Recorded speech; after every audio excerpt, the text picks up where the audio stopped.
Hi friends, ಎಲ್ಲರಿಗೂ ನಮಸ್ಕಾರ. ಬನ್ನಿ ಫ್ರೆಂಡ್ಸ್, ಶಾರದೆ ಸೀರಿಯಲಿನ ಇವತ್ತಿನ ಸಂಚಿಕೆಯಲ್ಲಿ ಏನಾಗ್ತಿದೆ ಅಂತ ನೋಡ್ಕೊಬರೋಣ. ಅದಕ್ಕೂ ಮುಂಚೆ ಯಾರೆಲ್ಲ ನನ್ನ ವಿಡಿಯೋ ನೋಡ್ತಾ ಇದ್ದೀರಾ ಫ್ರೆಂಡ್ಸ್, ಅವರೆಲ್ಲ ಪುಟ್ಟದೊಂದು ಲೈಕ್ ಮಾಡಿ ಹಾಗೆ ಫಾಲೋ ಮಾಡೋದನ್ನು ಮರಿಬೇಡಿ. ಬನ್ನಿ ಸ್ಟಾರ್ಟ್ ಮಾಡೋಣ. ಫ್ರೆಂಡ್ಸ್, ಮೊದಲಿಗೆ ಸಿದ್ದು ಇಲ್ಲಿ ಕೇಳ್ತಾ ಇರ್ತಾನೆ, ಹೇಗೆ ಕಾಣಿಸ್ತಿದ್ದೀನಿ ಅಂತ ಅಂದಾಗ, ಸರ್ ರಾಜ್ಕುಮಾರ್ ಥರ ಕಾಣಿಸ್ತಾ ಇದ್ದೀರಾ ಅಂತ ಅಂದಾಗ, ನೀವು ಕೊಟ್ಟಿರೋ ಬಟ್ಟೆ ಆ ರೀತಿ ಇದೆ ಅಂತ ಹೇಳ್ತಾ ಇರಬೇಕಾದ್ರೆ ಶಾರದನಿಗೆ ಸ್ವಲ್ಪ ನಾಚಿಕೆ ಆಗ್ತಿದೆ. ಏನು ಗೊತ್ತಾ ಸರ್, ಯಾವಾಗಲೂ ನೀವು ರಾಜ್ಕುಮಾರ್ ಥರನೇ ರೆಡಿ ಆಗಬೇಕು. ಆ ದೊಡ್ಡ ಮನೇಲಿ ಯಾವ ರೀತಿ ದೊಡ್ಡ ದೊಡ್ಡ ಬಟ್ಟೆ ಹಾಕ್ಕೊಂಡು ನೀವು ಆಫೀಸ್ಗೆ ಹೋಗ್ತಾಯಿದ್ರು, ಅದೇ ರೀತಿ ರೆಸ್ಟೋರೆಂಟ್ಗೆ ನೀವು ಇದೇ ರೀತಿ ಹೋಗಬೇಕು ಸರ್ ಅಂತ ಹೇಳ್ತಿರ್ಬೇಕಾದ್ರೆ ನಿಮಗೆ ಸ್ವಲ್ಪ ಕಷ್ಟ ಆಗುತ್ತೆ ಕಣ್ರಿ, ನಾನು ಆ ರೀತಿ ಹೋದ್ರೆ ಅಂತ ಹೇಳ್ತಾ ಇರ್ತಾನೆ. ಯಾಕೆ ಸರ್ ಅಂತ ಕೇಳ್ತಿರ್ಬೇಕಾದ್ರೆ, ಯಾಕೆ ಅಂತಂದರೆ ಇರೋಬರೋ ಹುಡುಗಿರೆಲ್ಲ ನಿಮ್ಮ ಗಂಡನಿಂದ ಬರ್ತಾರೆ ಕಣ್ರಿ, ಆಮೇಲೆ ನಿಮಗೆ ಕಷ್ಟ ಆಗುತ್ತೆ ಅಂತ ಅಂದಾಗ, ನನಗೇನು ಬೇಜಾರಿಲ್ಲಪ್ಪ ಅಂತ ಶಾರದಾ ಡ್ರಾಮಾ ಮಾಡ್ತಾ ಇರಬೇಕಾದ್ರೆ, ಆಯಿತು ಮಹಾರಾಣಿ ಅವರೇ, ನೀವು ಹೇಳ್ದಂಗೆ ಆಗಲಿ, ನಿಮಗೆ ಹೇಗೆ ಇಷ್ಟನೋ ಅದೇ ರೀತಿ ನಾನು ರೆಡಿಯಾಗಿ ರೆಸ್ಟೋರೆಂಟ್ಗೆ ಹೋಗ್ತೀನಿ ಅಂತ ಹೇಳ್ತಿರ್ಬೇಕಾದ್ರೆ ಶಾರದನಿಗಂತೂ ಸಿಕ್ಕಾಪಟ್ಟೆ ಖುಷಿ ಆಗ್ತಾ ಇರುತ್ತೆ. ಹಾಗೆ ಇನ್ನೊಂದು ಕಡೆ ಸಿದ್ದು ಸಹ ಶಾರದನಿಗೆ ಹೇಳ್ತಾ ಇರ್ತಾನೆ, ನೋಡಿ ಶಾರದಾ ಅವರೇ, ನೀವು ಸಹ ರೆಸ್ಟೋರೆಂಟ್ ಓನರು, ಇದೇ ರೀತಿ ಬರೋಕ್ಕಾಗಲ್ಲ, ಅದರಲ್ಲೂ ಇದೇ ಸೀರಿಯಲ್ ಬರ್ತೀರಾ ಅಂತ ತುಂಬ ಹತ್ರವಾಗಿ ಶಾರದಾ ಹತ್ರ ಹೋಗ್ತಾ ಇರಬೇಕಾದ್ರೆ ಅವಳಿಗಂತೂ ಸಿಕ್ಕಾಪಟ್ಟೆ ನಾಚಿಕೆ ಆಗ್ತಾ ಇರುತ್ತೆ. ಎಲ್ಲಿ ಸಿದ್ಧಾರ್ಥ ಅವರು ಮುತ್ತು ಕೊಡ್ತಾರೆ ಅಂತ ತುಂಬ ನಾಚ್ಕೊಂಡು ನಿಂತಿರ್ಬೇಕಾದ್ರೆ ಶಾರದಾ ಅವರೇ ಕಣ್ಬಿಡಿ ಅಂತ ಅಂದ್ಬಿಟ್ಟು ಸಿದ್ದು ಶಾರದಾ ಕೈನ ಇಟ್ಕೊಂಡು ಹೇಳ್ತಾ ಇರ್ತಾನೆ. ಹಾಗೆ ಗಾಜಿನ ಬಳೆಗಳನ್ನ ತೆಗ್ದಾಗ ಅವಳಿಗಂತೂ ಗಾಜಿನ ಬಳೆಗಳನ್ನ ನೋಡಿ ಸಿಕ್ಕಾಪಟ್ಟೆ ಖುಷಿ ಆಗ್ತಾ ಇರುತ್ತೆ.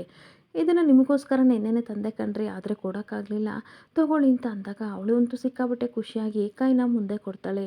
ಹಾಗಾದರೆ ನಾನೇ ತೋರಿಸ್ಬೇಕಂತ ಅಂದಾಗ ಹ್ಞೂ ಅಂತ ಹೇಳ್ತಿರ್ಬೇಕಾದ್ರೆ, ಬಿಡ್ರಿ ನೀವು ಮಾತಾಡಲ್ಲ, ಆದರೆ ನಿಮ್ಮ ಸೈಲೆನ್ಸಲ್ಲೇ ನೂರಾರು ಉತ್ತರ ನನಗೆ ಸಿಕ್ಕಿದೆ ಅಂತ ಅಂದ್ಬಿಟ್ಟು ತುಂಬ ಖುಷಿಯಿಂದ ಎರಡು ಕೈಗೆ ಸಿದ್ದು ಬಳೆನ ತೊಡಿಸ್ದಾಗ ಅವಳಿಗಂತೂ ಸಿಕ್ಕಾಪಟ್ಟೆ ಖುಷಿಯಾಗಿ ಕೈಗೆ ಬಳೆ ಹಾಕಿರೋದನ್ನು ನೋಡಿ ಖುಷಿ ಪಡ್ತಾ ಇರ್ತಾಳೆ. ಹಾಗೆ ಬಳೆಗಳನ್ನು ನೋಡ್ತಾ ನಿಂತ್ಕೋತಿರೋ ಅಥವಾ ರೆಸ್ಟೋರೆಂಟ್ವರೆಗೂ ಬರ್ತಿರೋ ಮಹಾರಾಣಿ ಅವರೇ ಅಂತ ಅಂದಾಗ, ಬರ್ತೀನಿ ಸರ್ ಅಂತ ಖುಷಿಯಿಂದ ಹೋಗ್ತಾ ಇರ್ತಾಳೆ. ಹಾಗೆ ಇನ್ನೊಂದು ಕಡೆ ತಾತ ಇಲ್ಲಿ ರೋಹನ್ ತಂದೆ ತಾಯಿ ಜೊತೆ ಮದುವೆ ವಿಷಯನ ಮಾತಾಡಿದಾಗ ಅವ್ರಿಗೂ ಸಿಕ್ಕಾಪಟ್ಟೆ ಖುಷಿಯಾಗಿರುತ್ತೆ. ಈ ಕಡೆ ರೋಹನ್ಗೂ ಖುಷಿಯಾಗಿರ್ಬೇಕಾದ್ರೆ ತಾತನು ಖುಷಿಯಿಂದ ಕುಣಿದಾಡ್ತಿರ್ಬೇಕಾದ್ರೆ ದಶರಥ ಸುಮಿತ್ರ ಬರ್ತಾರೆ. ಏನಪ್ಪ ಈ ರೀತಿ ಖುಷಿಯಿಂದ ಕುಣಿದಾಡ್ತಿದ್ದೀರಾ ಅಂತ ಕೇಳಬೇಕಾದ್ರೆ, ರೋಹನ್ ತಂದೆ ತಾಯಿ ಜೊತೆ ಮಾತಾಡ್ತಾ ಇದ್ದೆ, ಅವ್ರಿಗಂತೂ ವಿಷಯ ಕೇಳಿ ಸಿಕ್ಕಾಪಟ್ಟೆ ಖುಷಿ ಆಯ್ತಂತೆ, ಅವ್ರ ಮನಸ್ಸಲ್ಲೂ ಇದೆ ಇತ್ತಂತೆ. ಸೊ ಅವ್ರು ರೋಹನ್ ಅಂತೂ ಜ್ಯೋತಿಕಾ ಜೊತೆ ಮಾತಾಡೋಕ್ಕೆ ತುದಿಗಾಲಲ್ಲಿ ಕಾಯ್ತಾ ಇದ್ದಾನಂತೆ ಅಂತ ಅಂದಾಗ ಓಹೋ ಅಂತ ದಶರಥ ಸುಮಿತ್ರ ನಗಾಡ್ತಾ ಇರ್ತಾರೆ. ಹಾಗೆ ಜ್ಯೋತಿಕಾ ಇಲ್ಲಿ ಅಂತ ಜ್ಯೋತಿಕಾನ ಕರಿತಾ ಇರ್ತಾರೆ. ಹಾಗೆ ಜ್ಯೋತಿಕಾ ಏನು ತಾತ ಅಂತ ಹತ್ರ ಬರಬೇಕಾದ್ರೆ ರೋಹನ್ ತಂದೆ ತಾಯಿ ಜೊತೆ ಮಾತಾಡದೆ ಅವರು ನಿನ್ನನ್ನು ಸೊಸೆ ಮಾಡ್ಕೊಳ್ಳೋಕ್ಕೆ ತುಂಬ ಖುಷಿ ಪಡ್ತಾ ಇದ್ದಾರೆ. ಹಾಗೆ ರೋಹನ್ ಸಹ ನಿಮ್ಮ ಜೊತೆ ಮಾತಾಡಬೇಕಂತೆ, ಹೋಗಮ್ಮ ಮಾತಾಡ್ಕೊಬಾ, ನಿನಗಿಷ್ಟ ಆದರೆ ಮಾತ್ರ ಮದುವೆ ಮಾಡ್ತೀನಿ, ಇಲ್ಲ ಅಂತಂದರೆ ಬೇರೆ ಹುಡುಗನ ನೋಡ್ತೀನಿ, ನೀನೇ ಹೋಗಿ ಖುದ್ದಾಗಿ ಮಾತಾಡ್ಕೊಬಾ ಅಂತ ಅಂದಾಗ,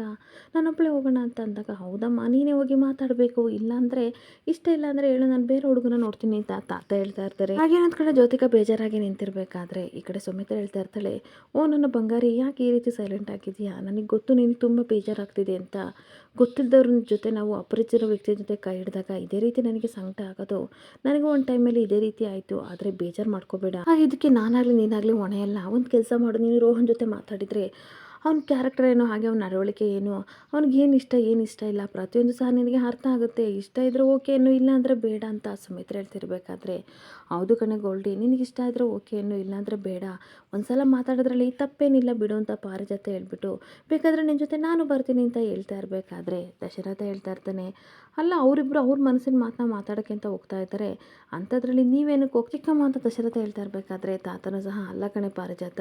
ನಿನಗೆ ಯಾವ ಜೊತೆ ನಿನ್ನ ಮೊಮ್ಮಗಳ ಜೊತೆ ಹೋಗಬೇಕು, ಎಲ್ಲಿಗೆ ಹೋಗಬೇಕು ಅನ್ನೋದೇ ನಿನಗೆ ಗೊತ್ತಾಗಲ್ವಾ, ಈಗಿನ ಹೆಣ್ಮಕ್ಳಿಗೆ ಮದುವೆ ಹಾಗೆ ತನ್ನ ಗಂಡನ ಬಗ್ಗೆ ನೂರಾರು ಕನಸನ್ನ ಇಟ್ಕೊಂಡಿರ್ತಾರೆ, ಹೋಗಿ ಅವರಿಬ್ಬರು ತನ್ನ ಮನಸ್ಸಿನ ಮಾತನ್ನ ಮಾತಾಡ್ಕೊ ಬರಲಿ ಬಿಡು ಅಂತ ತಾತ ಹೇಳ್ತಾ ಇರ್ತಾರೆ. ಹಾಗೆ ಸೈಲೆಂಟಾಗಿ ಜ್ಯೋತಿಕಾ ನಿಂತಿರೋದು ನೋಡಿ ದಶರಥ ತನ್ನ ಮನಸ್ಸಲ್ಲಿ, ಏನಿದು ಇವಳು ಈ ರೀತಿ ರಾಗ ಎಳಿತಿದ್ದಾಳಲ್ಲ,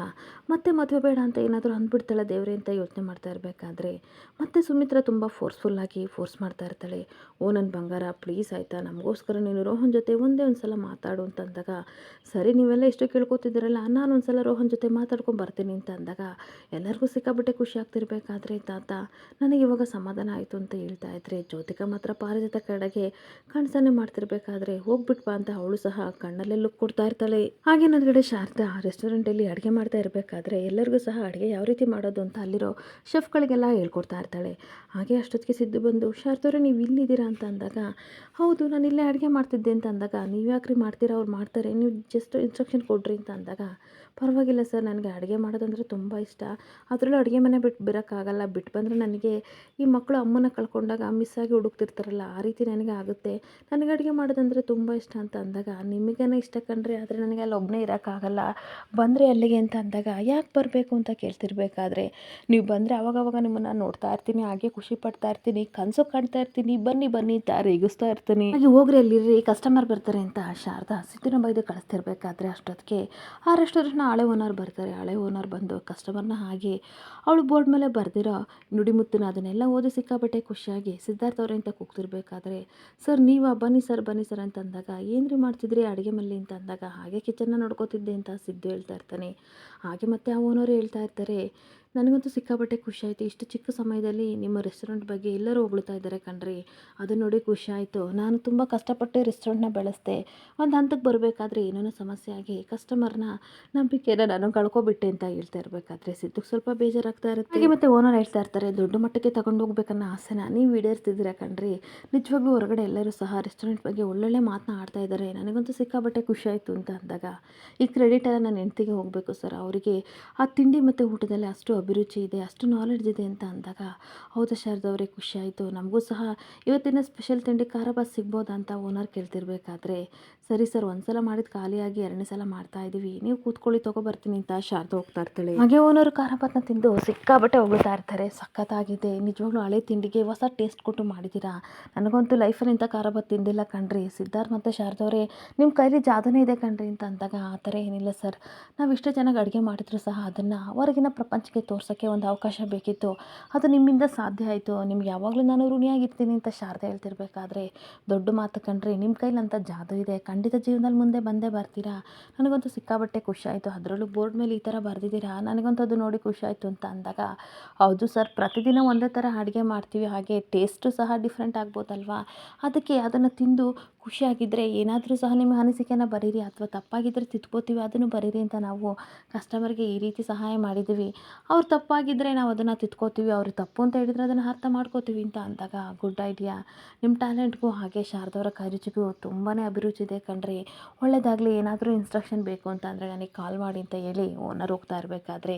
ನೆಕ್ಸ್ಟ್ ಟೈಮ್ ಬರಬೇಕಾದ್ರೆ ಫ್ಯಾಮಿಲಿ ಸಮೇತ ಬನ್ನಿ ಸರ್ ಅಂತ ಶಾರದಾ ಹೇಳ್ತಾ ಇರ್ತಾಳೆ. ಹಾಗೆ ಒಂದು ಕಡೆ ತಾತ ಸಿಕ್ಕಾಬಟ್ಟೆ ಜೋರಾಗಿ ಜ್ಯೋತಿಕಾ ಅಂತ ಕೂಗ್ತಿರ್ಬೇಕಾದ್ರೆ ದಶರಥ ಸುಮಿತ್ರ ಓಡೋಡಿ ಬರ್ತಾರೆ. ಮಾವ ನೀರೇನಾದರೂ ಬೇಕಿತ್ತ, ಏನಕ್ಕೆ ಈ ರೀತಿ ಕಿರ್ಚಾಡ್ತಿದ್ದೀರಾ ಅಂತ ಅಂದಾಗ, ನನಗೇನು ಬೇಡಮ್ಮ, ನಿನ್ನ ಮಗಳಲ್ಲಿ ಹೇಳ್ತಾ ಇರಬೇಕಾದ್ರೆ ತಾತ ಏನಾಯಿತು ಅಂತ ಓಡೋಡಿ ಬರ್ತಾಳೆ. ಅಲ್ಲಮ್ಮ, ನೀನು ಏನು ಅಂದ್ಕೊಂಡಿದ್ದೀಯಾ, ನನಗಿಷ್ಟ ಇಲ್ಲ ಮದುವೆ ಅಂತ ಆವಾಗಲೇ ಹೇಳ್ಬೇಕಿತ್ತು, ನನ್ನ ನಿರೀಕ್ಷೆಗಳನ್ನು ಸುಳ್ಳು ಮಾಡ್ತಿದ್ದೀಯಾ, ನನಗೆಷ್ಟು ಅವಮಾನ ಆಯಿತು ಗೊತ್ತಾ ಇವತ್ತು ಅಂತ ಕೂಗಾಡ್ತಾ ಇರ್ತಾರೆ. ಹಾಗೆ ಏನಾಯಿತು ಮಾವ ಅಂತ ಇಬ್ಬರು ಕೇಳ್ತಾ ಇರಬೇಕಾದ್ರೆ, ಅಲ್ಲ ರೋಹನ್ನ ಮೀಟ್ ಮಾಡೋಕೆ ಹೋಗು ಅಂತ ನಾವು ಹೇಳಿದ್ವಿ ತಾನೆ, ಇವಳು ಹೋಗೇ ಇಲ್ಲ, ಸುಮ್ಮನೆ ಇದ್ದಾಳೆ, ಬೆಳಗಿಂದ ರೋಹನ್ ಪಾಪ ಅಲ್ಲೇ ವೆಯ್ಟ್ ಮಾಡಿ ಇವಾಗ ಮನೆಗೆ ಹೋದ್ನಂತೆ ಅಂತ ಅಂದಾಗ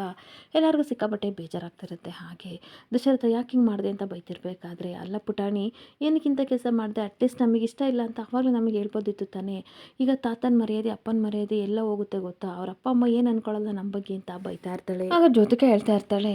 ಅಯ್ಯೋ ಏನಕ್ಕೆ ಎಲ್ಲರೂ ಇಷ್ಟೊಂಥರ ಬೇಜಾರಾಗಿದ್ದೀರಾ, ನಾನು ರೋಹನ್ನ ಮೀಟ್ ಮಾಡೋಕ್ಕೆ ಹೋಗಿಲ್ಲ, ಆದರೆ ಮದುವೆ ಆಗಲ್ಲ ಅಂತ ಏನು ಹೇಳಿಲ್ವಲ್ಲ ಅಂತ ಅಂದಾಗ, ಏನು ನಿನ್ನ ಮಾತಿನ ಅರ್ಥ ಅಂತ ಅಂದಾಗ, ನೋಡಿ ನನಗೆ ಗಂಡು ಹುಡುಕಿರೋದು ತಾತನ ಸೆಲೆಕ್ಟ್ ಯಾವಾಗಲೂ ತುಂಬಾ ಚೆನ್ನಾಗಿರುತ್ತೆ, ಸೊ ಹಂಗಾಗಿ ನಾನು ರೋಹನ್ನ ಮೀಟ್ ಮಾಡೋಕ್ಕೆ ಹೋಗಲಿಲ್ಲ, ನಾನು ಮದುವೆ ಆಗಲ್ಲ ಅಂತ ಏನು ಹೇಳಿಲ್ವಲ್ಲ ಅಂತ ಅಂದಾಗ ಎಲ್ಲರಿಗೂ ಸಿಕ್ಕಾಪಟ್ಟೆ ಆಶ್ಚರ್ಯ ಆಗ್ತಾ ಇರುತ್ತೆ. ಹಾಗೆ ಮತ್ತೆ ನಮ್ಮ ತಾತನ ಸೆಲೆಕ್ಷನ್ನು ತುಂಬಾ ಚೆನ್ನಾಗಿರುತ್ತೆ, ಅದರಲ್ಲೂ ಮುದ್ದಿನ ಮೊಮ್ಮಗಳು ನಾನು, ನನಗೆ ಒಳ್ಳೆ ಟೇಸ್ಟ್ ಇರೋ ಗಂಡನ ಹುಡುಕಿರ್ತಾರೆ ಅಂತ ಗೊತ್ತು, ಅದಕ್ಕೆ ಅದರಲ್ಲೂ ಬೇರೆ ಅವ್ನು ನನಗೆ ಮುಂಚೆಯಿಂದಲೂ ಗೊತ್ತಲ್ವಾ, ಅವನ ಜೊತೆ ಹೋಗಿ ಮಾತಾಡೋದೆಲ್ಲ ಏನೂ ಇಲ್ಲ ಅಂತ ನನಗೆ ಅನ್ನಿಸ್ತು, ಅದಕ್ಕೆ ನಾನು ಹೋಗಲಿಲ್ಲ, ನೀವು ಹೇಗೆ ಹೇಳ್ತಿರೋ ಹಾಗೆ ಅಂತ ಅನ್ಬೇಕಾದ್ರೆ ಎಲ್ಲರಿಗೂ ಖುಷಿ ಆಗ್ತಿದ್ರೆ ಪಾರಿಜಾತ ಹೇಳ್ತಾ ಇರ್ತಾಳೆ, ನೋಡಿದ್ರ ನನ್ನ ಮುದ್ದಿನ ಮೊಮ್ಮಗಳು ಎಷ್ಟು ಒಳ್ಳೆಯವಳು, ಸುಮ್ಮನೆ ಮಿಸ್ಟೋಕನ್ ಮಾಡಿದ್ರಿ ಅಂತ ಅಂದಾಗ ಎಲ್ಲರೂ ನಗಾಡ್ತಾ ಇರ್ತಾರೆ. ಹಾಗೆ ತಾತನೂ ಸಹ ಹೇಳ್ತಾ ಇರ್ತಾರೆ, ನಾನು ನಿನ್ನನ್ನು ತುಂಬ ಅರ್ಥ ಮಾಡ್ಕೊಂಡಿದ್ದೆ, ಆದರೆ ಇವಾಗ ನಾನು ತಪ್ಪಾಗಿ ಮಾತಾಡ್ಬಿಟ್ಟೆ, ದಯವಿಟ್ಟು ನನ್ನ ಕ್ಷಮಿಸು ಅಂತ ಅಂದಾಗ, ಪರವಾಗಿಲ್ಲ ತಾತ, ನಿಮಗಾಗಲಿ ಡ್ಯಾಡ್ಗಾಗಲಿ ಅವಮಾನ ಆದರೆ ನನ್ನ ಕೈಲಿ ಸಹಿಸೋಕ್ಕಾಗಲ್ಲ, ಆ ರೀತಿ ನಾನು ಅವಮಾನ ಆಗೋಕ್ಕೆ ಬಿಡೋಕ್ಕೂ ಇಲ್ಲ ಅಂತ ಅಂದಾಗ, ಸಾರಿ ಜೋ ಅಂತ ದಶರಥನ ಹೇಳ್ತಾ ಇದ್ರೆ ಎಲ್ಲರೂ ಖುಷಿಯಿಂದ ಜ್ಯೋತಿಕಾ ಮುಖನ ನೋಡ್ತಾ ಇರ್ತಾರೆ. ಹಾಗೆ ಒಂದು ಕಡೆ ಜ್ಯೋತಿಕನ ರೂಮಿಗೆ ಕರ್ಕೊಬಂದ್ಬಿಟ್ಟು, ಗೋಲ್ಡಿ ಎಷ್ಟು ಚೆನ್ನಾಗಿ ನಾಟಕ ಆಡಿದೆ ಅಂತ ಸಿಕ್ಕಾಪಟ್ಟೆ ಖುಷಿಯಿಂದ ಜ್ಯೋತಿಕನಿಗೆ ದೃಷ್ಟಿ ತೆಗೆದ್ಬಿಟ್ಟು, ಸಖತ್ತಾಗಿ ನೀನು ಡ್ರಾಮಾ ಮಾಡಿದೆ ಅಂತ ಅನ್ಬೇಕಾದ್ರೆ ಜ್ಯೋತಿಕಾ ನಗಾಡ್ತಾ ಇರ್ತಾಳೆ. ಯು ನೋ ವಾಟ್, ನಿಮಗೆ ಗೊತ್ತಾ ಗ್ರಾನಿ, ನಾವು ಹೇಗಿದ್ದೀವೋ ಅದೇ ರೀತಿ ಹೇಳಿದರೆ ಜನಗಳಿಗೆ ಜನಗಳಿಗೆ ಇಷ್ಟ ಆಗಲ್ಲ, ಅದಕ್ಕೆ ಸ್ವಲ್ಪ ಬಣ್ಣ ಹಚ್ಚಿ ಫೇಕ್ ರೀತಿ ನಾಟಕ ಮಾಡಿದರೆ ಖಂಡಿತ ಎಲ್ಲರೂ ಇಷ್ಟಪಡ್ತಾರೆ ಅಂತ ಅಂದಾಗ, ಏನೇ ಆಗಲಿ ನಿನ್ನ ಡ್ರಾಮಾ ನನಗಂತೂ ಸಿಕ್ಕಾಪಟ್ಟೆ ಇಷ್ಟ ಆಯಿತು, ಕಣ್ಣಲ್ಲಿ ನೀರೇ ಬಂತು, ಮನೆಯವರಂತೂ ಸಿಕ್ಕಾಪಟ್ಟೆ ನಂಬಿದ್ದಾರೆ ಅಂತ ಖುಷಿಯಿಂದ ಪಾರಿಜಾತ ಕುಣಿದಾಡ್ತಾ ಇರ್ತಾಳೆ. ಹಾಗೆ ಮನೆಯವರೆಲ್ಲರೂ ಸಹ ಇದ್ರೆ ಇಂಥ ಜ್ಯೋತಿಗೆ ಥರ ಮಗಳಿರಬೇಕು ಅಂತ ಅಂತಾರೆ ಅಂತ ಅಂದಾಗ, ಅಯ್ಯೋ ಗ್ರಾನಿ ನಿಧಾನಕ್ಕೆ ಮಾತಾಡಿ, ಜೋರಾಗಿ ಮಾತಾಡಬೇಡಿ, ಯಾರು ಕೇಳಿಸ್ಕೊಂಡ್ರೆ ಕಷ್ಟ ಆಗುತ್ತೆ, ಈ ಮನೆಗೆ ನಾನು ಆದರ್ಶ ಪುತ್ರಿ ಅಂತ ಎಲ್ಲರೂ ಅಂದ್ಕೊಂಡಿದ್ದಾರೆ, ಜೊತೆಗೆ ಕಿರೀಟ ಕೊಟ್ಟರು ಸಹ ಸಂಶಯ ಇಲ್ಲ, ಆ ರೀತಿ ನಾನು ನಾಟಕ ಮಾಡಿದ್ದೀನಿ ಅಂತ ಅಂದಾಗ, ಸರಿ ಸರಿ ನಿನಗೆ ಹೇಗೆ ಅನಿಸುತ್ತೋ ಹಾಗೆ ಮಾಡು ಅಂತ ಹೇಳ್ತಾ ಇರ್ತಾಳೆ. ಹಾಗೆ ನಿನಗೆ ದೊಡ್ಡ ಕಿರೀಟ ಸಿಗಲಿ ಅಂತಲೇ ನಾನು ಈ ರೀತಿ ಎಲ್ಲ ನಿನಗೆ ಸಹಾಯ ಮಾಡ್ತಾ ಇರೋದು ಅಂತ ಪಾರಿಜಾತ ಹೇಳ್ತಿರ್ಬೇಕಾದ್ರೆ, ಹೌದು ನನಗಂತೂ ಸಿಕ್ಕಾಬಟ್ಟೆ ಖುಷಿ ಆಗ್ತಿದೆ ಅಂತ ಹೇಳ್ತಾ ಇರ್ತಾಳೆ. ಹಾಗೆ ಮನೆಯವರೆಲ್ಲ ನಂಬೋ ರೀತಿ ಮಾಡಿದ್ದೀನಿ ಅಂತ ಅಂದಾಗ, ಆದರೂ ರೋಹನ್ನ ಒಂದ್ಸಲ ಮೀಟ್ ಮಾಡಬೇಕಿತ್ತು ಅಂತ ಹೇಳಬೇಕಾದ್ರೆ, ನನಗೆ ಅವನನ್ನು ಮೀಟ್ ಮಾಡೋಕ್ಕೆ ಇಷ್ಟ ಇಲ್ಲ, ಅವನೇನು ಹೊಸಬೇನಲ್ಲ, ಮದುವೆ ಆಗ್ತಿರೋದೇ ಫೇಕ್ ಅಂತ ಅಂದಮೇಲೆ ಅವನ್ನ ಮೀಟ್ ಮಾಡಿದ್ರಷ್ಟು ಬಿಸ್ನೆಸ್ಟು ಅಂತ ಜ್ಯೋತಿಕಾ ಹೇಳ್ತಾ ಇರಬೇಕಾದ್ರೆ,